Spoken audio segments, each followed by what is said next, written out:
Dawn broke over the frontier estate with a pale, unkind light, revealing dust instead of dew and wind where gardens should have been.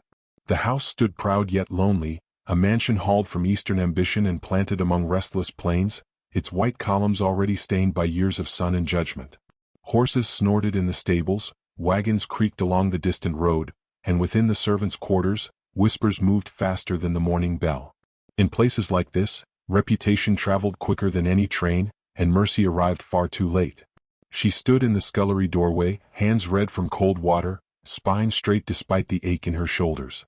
Her dress was plain, carefully mended, and worn with a restraint that hinted at former refinement. She did not lower her eyes when the cook passed her with a knowing smirk, nor when another maid leaned close to murmur poison disguised as curiosity. They spoke of her fall as if it were entertainment, as though misfortune were a choice a woman made for sport. She absorbed each word in silence, for silence was the only armor allowed to someone in her position. Outside, the household gathered for the Duke's return. He had been gone for weeks, riding across his lands to inspect mines, rail interests, and towns that bore his name but not his comfort. When he dismounted in the courtyard, dust clinging to his boots and coat, conversation stilled. He was a man shaped by authority and restraint, tall and composed, his expression carved from responsibility rather than joy. Wealth had given him everything except ease, and power had left him watched even when he stood alone. As servants lined the path, she stepped forward with the others, carrying nothing but her composure. It was then the humiliation found her. A dropped ledger, an accusation spoken too loudly, a charge of carelessness that was not hers. The words cut sharper because they were deliberate, meant to remind her of how easily she could be dismissed. Laughter followed, thin and cruel. She bent to retrieve the ledger, cheeks burning, aware of every eye measuring her worth. The Duke noticed the stillness first, then the tension. His gaze moved across the scene and settled on her, not with desire but with recognition. He saw how she held herself, how shame struck yet did not bend her. It unsettled him more than open defiance would have.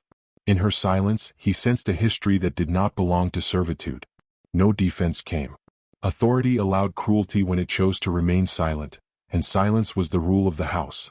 She returned to her duties with steady steps, though her chest ached as if something vital had been misnamed and taken from her. This was the cost of survival here. Dignity swallowed, injustice endured, tomorrow uncertain. Later, in the study heavy with leather and dust, the Duke received a letter sealed in dark red wax. He broke it open alone. The words inside were efficient, merciless.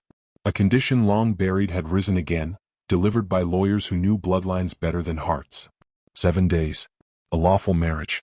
Or the estate, the lands, the legacy he carried like a burden since boyhood, would pass from him entirely. He sat motionless as the wind rattled the windows. The West rewarded strength, but it showed no patience for hesitation. He thought of alliances, of suitable names, of women raised to inherit respect rather than earn it. None stirred relief. Instead, unbidden, his mind returned to the scullery doorway, to a woman accused without defense, enduring without plea. As evening settled, she stood alone outside, watching the horizon bruise purple beneath the setting sun. She knew nothing of letters or legacies, only that tomorrow would demand the same endurance as today. Yet somewhere within the great house behind her, fate had shifted, quietly aligning two lives bound by different kinds of loss. The plains stretched wide and unforgiving, and beneath their vast silence, something irreversible had begun. Iron sunlight poured across the yard the following morning, hard and brilliant, revealing every footprint in the dust. The Duke rode early, yet his presence lingered, felt in the way overseers straightened and servants spoke softer. She was assigned to the main house that day, a quiet promotion that tasted of risk. As she passed the parlor, she found a book resting upon the side table, leather-bound, its pages worn with use. Inside the cover lay a single pressed wildflower, unmistakably deliberate. It stirred curiosity, fear, and a hope she had trained herself never to entertain until now quietly. She did not touch the book at once, for gifts in such places were rarely innocent. Still, she carried it later to her small room, heart restless, palms damp. That night, by lamplight, she read until the wind howled beyond the walls. The Duke's hand appeared in the margins, thoughtful notes on history and law, questions left unanswered. It felt like being spoken to without permission. The next day, whispers bloomed, sharp as thistles, wondering why a maid read like a lady. Suspicion fed upon silence, and silence was the only shield she possessed. In that house alone. At dawn. The Duke watched the rumors take shape without names as storms did on the plains. He summoned her once, publicly, only to return the book with a calm nod, a gesture so restrained it unsettled everyone who witnessed it. Later, he offered her a pair of gloves against the cold, left where only she would find them. Kindness, he knew, was louder than cruelty here. The household responded swiftly. Smiles sharpened. Duties grew heavier. Every courtesy became evidence. Each glance weighed her worth, each silence implied guilt she could not disprove. The West judged quickly and remembered forever. Without mercy. She confronted him one afternoon in the long corridor where portraits stared like witnesses. Her voice trembled despite her effort, asking only for distance, for safety. He listened without interruption, jaw tight, eyes dark with something like regret. He replied with measured words, insisting no impropriety had occurred, that her position would remain protected. Protection was another kind of danger. As they parted, a ranch hand observed them too closely, and by nightfall the story had grown teeth. It crawled through bunkhouses, kitchens, and the saloon beyond the gates. Honor bent easily when boredom and envy demanded blood. From whispers. Days passed, each heavier than the last. She received no more tokens, yet absence itself spoke. The Duke withdrew into meetings and correspondence, while lawyers arrived like carrion birds. She felt the weight of unseen consequences, sensed herself standing upon a fault line. When another maid accused her openly of manipulation, the charge struck harder because it echoed her own fear. That evening she considered leaving without farewell, knowing flight could be mistaken for confession. The plains offered escape, but also erased those who ran without protection or name. She slept poorly, dreams filled with dust and doors closing. Behind. The Duke received another letter, this one unsigned, warning him that indulgence invited ruin. He burned it, yet the ash clung to his thoughts. He watched her from afar, measuring the cost of action against the cruelty of inaction. Power demanded decision, but conscience demanded courage. In the West, men protected what they claimed, and claiming carried its own violence. He resolved then to speak, not yet boldly but truthfully when the moment allowed. 7 days weighed upon him, though she did not yet know their number. Time pressed like a tightening noose around his inheritance and her fate. Together. Scandal reached its peak during a supper meant to impress visiting investors. A remark, half jest, half accusation, floated across the table. She stood frozen at the wall, serving wine while dignity bled unseen. The Duke set his glass down with deliberate care. His voice cut through the room, calm and unmistakable, correcting the remark without naming it. Silence followed, thick and dangerous. In defending her, he marked them both, and everyone present understood. Respect shifted uneasily, fear sharpened, and opportunity sensed weakness worth exploiting. The West rewarded boldness, but punished tenderness without restraint. Night fell heavy upon them both. Afterward, she waited in the empty corridor, expecting dismissal or worse. Instead, a note arrived in careful script, requesting her presence in the study at dawn. No signature adorned it, yet she knew the hand. Fear and hope warred within her chest. To be summoned privately was peril itself. Still, she folded the paper and kept it close, understanding that whatever followed would decide more than her employment. It would define her standing, his honor, and the fragile line between salvation and disgrace. Outside, coyotes cried as if sensing blood beneath the silence. The plains listened closely. So did fate. She did not sleep that night. Memory and rumor tangled together, each whisper louder than the last. She considered prayers she no longer trusted and promises she had never been allowed to keep. She went, she risked everything. If she refused, she surrendered it all anyway. In the West, women survived by choosing the least destructive path. Dawn crept slowly, pale and merciless, and with it came the hour of reckoning. Somewhere within the house, decisions hardened like steel cooling after fire. Lives turned upon such mornings, whether history recorded them or not. She rose quietly and dressed carefully. As she stepped into the first light, boots crunching on frost-hardened earth, she felt the gaze of the house upon her. Inside waited a man bound by law and silence, carrying an offer not yet spoken. Outside stretched a land that forgave nothing and took everything. Between them hung scandal, tokens given and withdrawn, and a future narrowing by the hour. Whatever words would pass at dawn, the world they knew would not survive them unchanged. The West held its breath, waiting to see who would break first. Fate rarely offered mercy, only moments demanding courage. This was one. The study smelled of leather, smoke and restrained violence, the kind born of decisions postponed too long. Dawn light crept through tall windows, striping the floor like bars of judgment. She entered quietly, bonnet clasped in both hands, every step measured. He stood near the desk, coat removed, sleeves rolled, a man stripped of ceremony. Silence gathered between them, thick as dust before a storm. Outside, hooves passed, distant and indifferent. Inside, two lives paused at the edge of confession, knowing that truth, once spoken, could never be returned to the dark again. Today here for them both, now forever.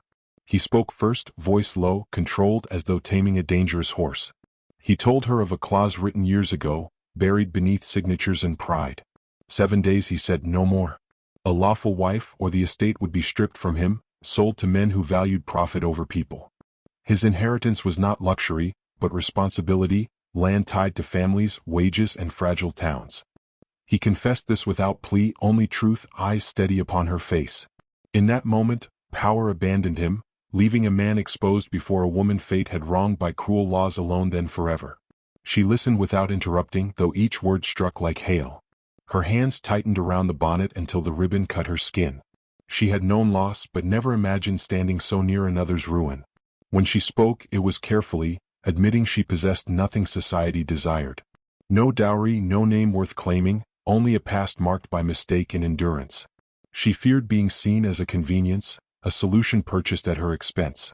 Yet she also admitted a quieter truth. She respected him, and respect, once felt, refused to remain small or silent within her guarded heart any longer now.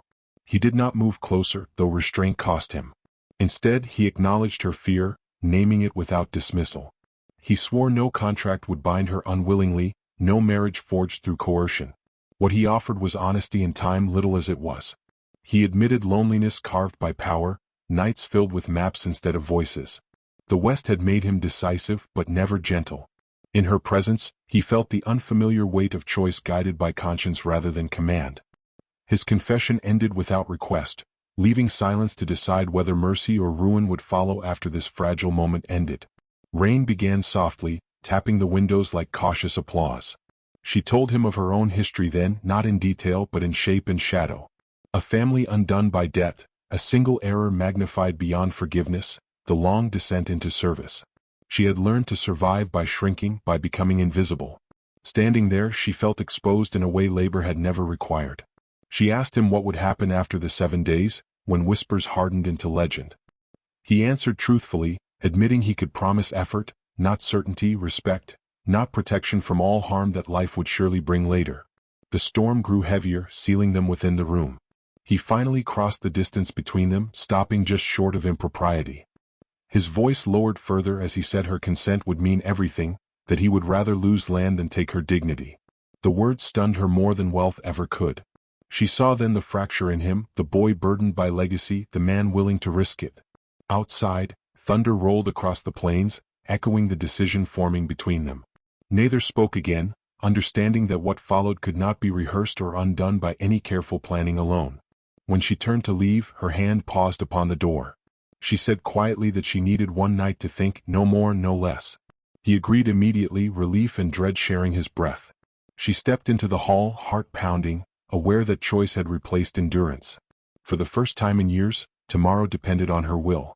Behind her, he remained still, staring at the space she had occupied. 7 days no longer felt like time measured by law, but by courage, and courage demanded payment from them both in ways neither yet understood fully at this moment alone. She walked back to her room beneath flickering lamps, mind racing faster than her steps. Every whisper she had endured returned, now stripped of power. To accept meant scandal sharpened into history. To refuse meant safety bought with regret. She thought of the book, the gloves, the measured defense spoken before others. These were not the acts of a reckless man. They were choices made carefully, against instinct and expectation. As she reached her door, she understood that love, if it came, would arrive as partnership, not rescue, and such love demanded bravery. She was still learning to trust herself. Across the house, the Duke poured a drink he did not touch. He considered names suggested by advisors, alliances whispered by relatives, all suddenly hollow. Her refusal would ruin him financially, but her acceptance would test him morally. He realized then that inheritance had never been the true trial. It was this moment, requiring him to value one woman's autonomy above generations of expectation. The West was built by men who took what they needed. He wondered if it could also be shaped by a man who waited and accepted whatever answer dawn delivered without bitterness or resentment afterward perhaps. Night stretched long over the plains, stars sharp as verdicts. In separate rooms neither slept. The confession lingered, heavier than promises, lighter than chains. By morning a path would be chosen, narrowing all others. The land outside waited, indifferent yet watchful, having witnessed countless bargains sealed in blood or silence. This one would be different, forged not by conquest but consent. As wind swept the grass and the house creaked with age, fate leaned close, listening. 7 days remained, but everything essential had already been spoken, and nothing ahead would be simple again for either of them henceforth ever more truly. The morning air carried the scent of dust and rain, sharp and unyielding, as though the West itself awaited judgment. The estate had transformed overnight into a stage, its corridors and halls polished to brilliance, the drawing room arrayed with heavy curtains and gilded furniture. Visitors, relatives, and lawyers moved with mechanical precision, each footstep a subtle reminder of inheritance, alliance, and expectation. Outside, carriages lined the drive, wheels crunching gravel like distant drums. Every corner of the house seemed to hold its breath. She arrived in a plain dress, unadorned yet dignified, her hands folded before her as if to remind herself she had not yielded to fear, nor would she. The Duke awaited her, seated by the tall windows, light falling across his profile with cruel clarity. He did not rise as she entered, though every inch of his body radiated attention. His expression was taut, unreadable to those who might watch, but she knew him too well to be deceived. His eyes, dark and restless, traced her from floor to ceiling, and in them lay both desperation and resolve. 7 days had passed, and each had carved a different edge into him. She sensed the toll, the gravity of choice pressing upon his shoulders, and recognized in it the same pressure she had endured: shame, rumor, expectation, and fear. A lawyer cleared his throat, thick papers clutched in white-gloved hands. "The conditions of the estate," he began, voice brittle, "require," but the Duke's hand, firm and deliberate, stopped him mid-sentence. "No," he said, measured and final. "No conditions will dictate more than honesty and consent between two people. This house does not bend to fear, nor shall I. The estate will follow law, yes, but not at the cost of integrity." Murmurs spread like wildfire through the room. Guests glanced from man to maid, from papers to portraits, sensing the collision of societal expectation and defiance. She felt her chest tighten, but she did not falter. He rose then, deliberate, moving toward the center of the room, away from windows, away from law, away from precedent. His presence filled the space without arrogance, measured and commanding yet deeply human. "I will not choose a woman for convenience or compromise," he said, voice steady but unflinching. "I will choose honesty. I will choose respect. And I will choose the only woman who has borne my notice without artifice or calculation." She felt the room contract and expand at once, each eye upon them both, yet she remained anchored. Every insult, every whisper of doubt, every rumor carried by the wind over the past week crystallized into clarity. This was not about inheritance alone. It was about choice, courage, and the recognition of worth that society often denied.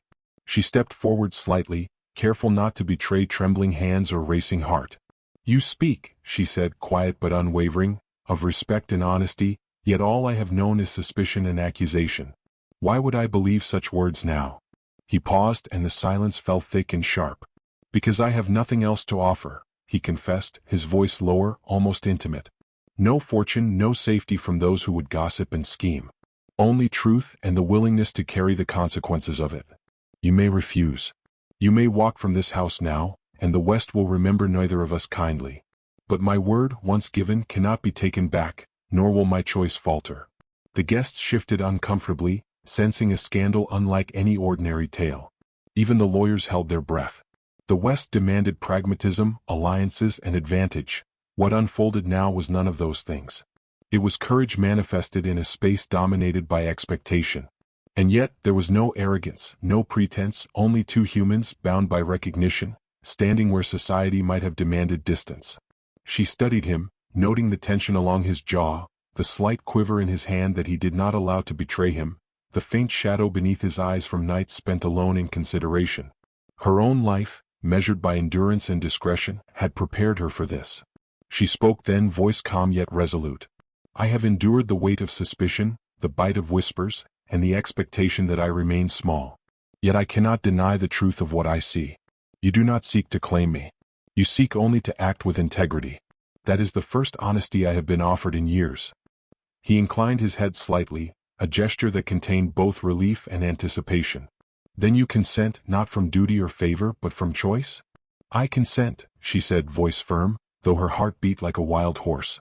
Gasps rippled across the room, as though the walls themselves were surprised at the act of agency displayed. The Duke's gaze softened, a rare fracture of the rigid control he carried for so long.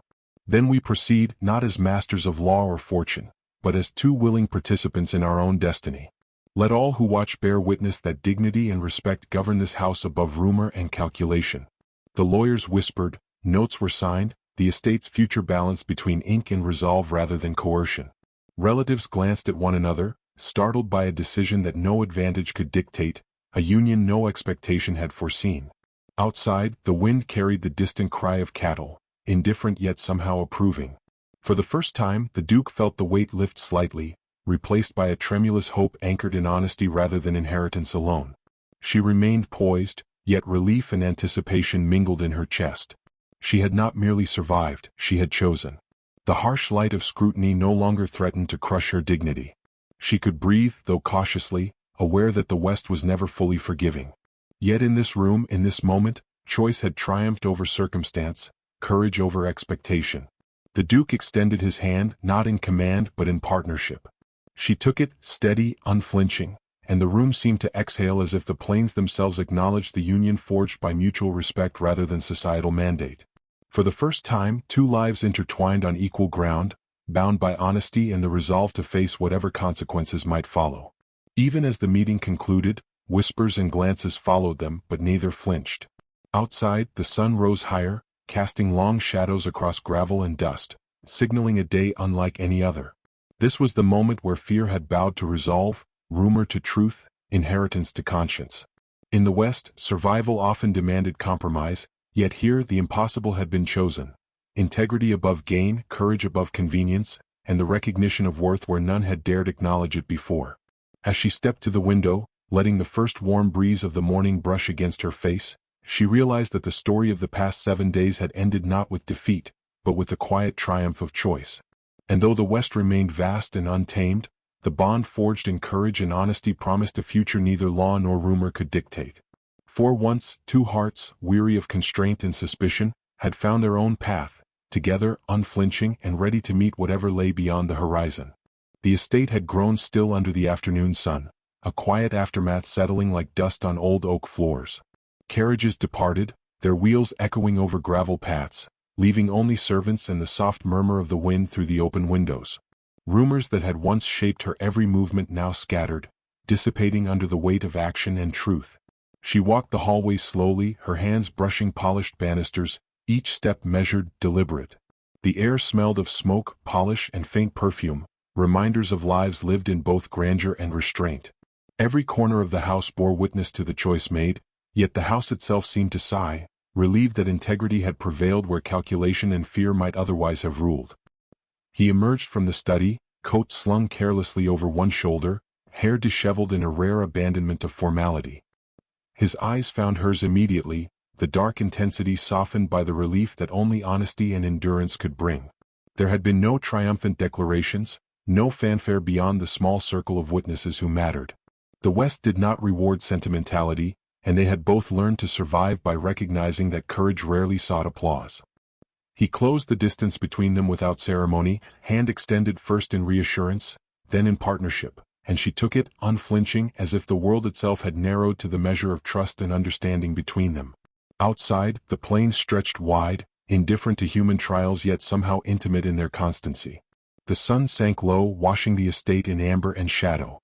Horses shifted in stalls, the wind whispered through dry grasses, and even the distant mountains seemed to lean closer, observing the lives that dared to bend circumstance rather than bow to it. She could feel the weight of expectation lifting, though not entirely gone.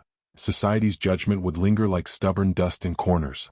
Still, they had claimed agency where few would allow it, and the realization steadied her heart as firmly as any armor ever had. Days passed quietly but decisively. The servants adjusted to new rhythms, the house settling into its altered order.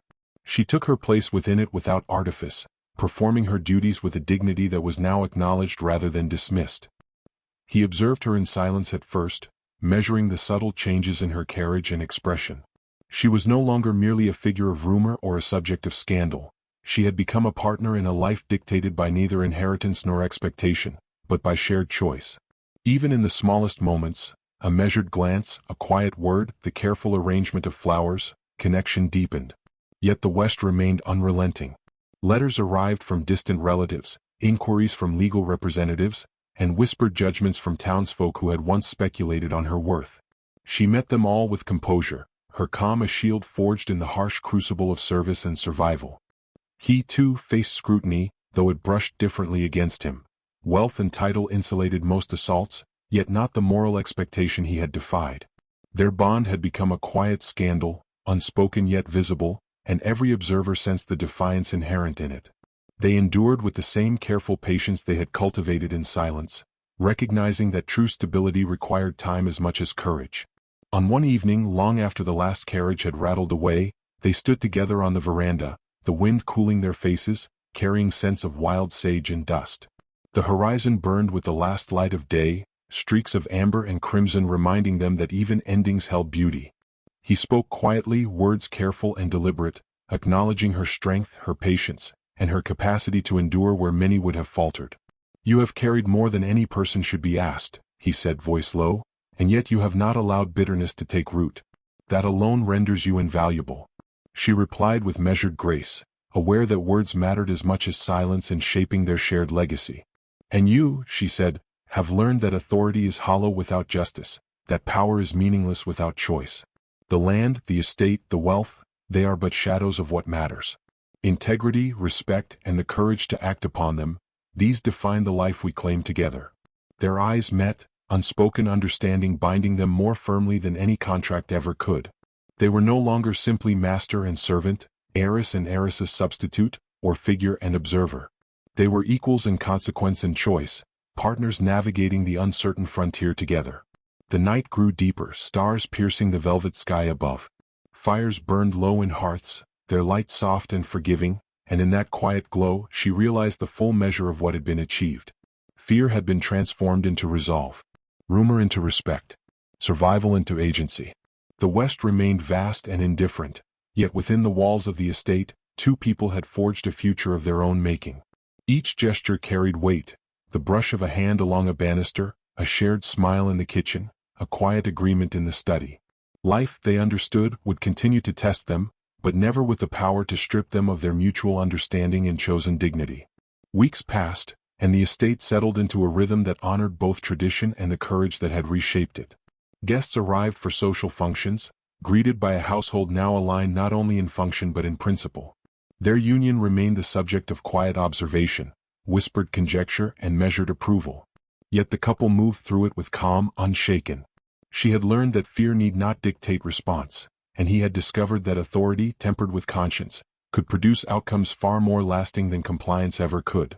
Their legacy was neither ostentatious nor loud, but deeply rooted, like the roots of the cottonwoods lining the long drive, hidden at first yet unbreakable. On a final morning she stood at the veranda once more, watching the wind stir the plains. He joined her silently, neither speaking for several moments, sharing only the quiet understanding of survival, choice, and mutual respect. The sun rose fully now, a pale, steady light illuminating the landscape they would face together. The West remained untamed, storms and dust awaiting them, yet the fear that had once defined their lives had been replaced by courage, and courage by quiet love forged in the crucible of necessity and honesty. They turned then, walking together toward the main house, steps measured, deliberate, aware that every future challenge could be met not with submission, but with the certainty of shared purpose. Behind them, the estate stood as testament to endurance, to choice, and to the courage required to honor both. And though society would continue to whisper and the West would continue to test, they knew one unshakable truth. The life they had claimed, hard-won, earned, and chosen, would endure far beyond rumor, judgment, or expectation, a legacy shaped not by law alone, but by the courage of hearts willing to act when all else demanded silence.